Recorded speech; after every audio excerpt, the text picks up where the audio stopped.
I was seeing virtual jobs. And what came to mind was the movie Ready Player One. If anybody don't know what Ready Player One is, just go and watch it. But pretty much there was a virtual reality realm where people were going in and they were working in this virtual reality realm.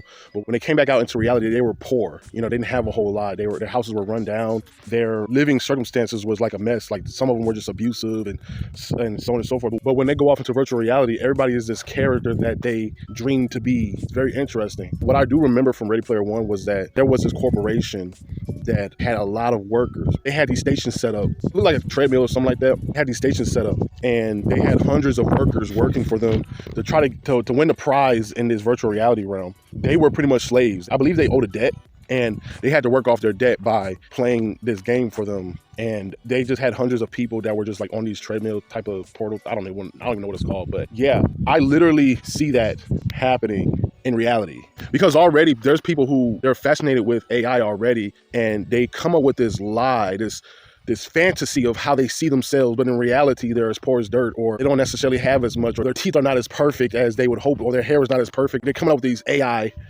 models of themselves. There's a lot of countries that don't necessarily have a lot of money, and I can literally see that people will be going off into virtual realms to work jobs or to do all of these things, which I think is very, very problematic, because the more that you escape from this reality, the more somebody else will be conquering it. The more people go off into conquer the virtual realm, which ultimately means absolutely nothing, because when somebody decides to turn it off with a click of a button, it's gone. Everything you ever worked for is gone. And all while people are distracted in the virtual reality realm, somebody's conquering your reality.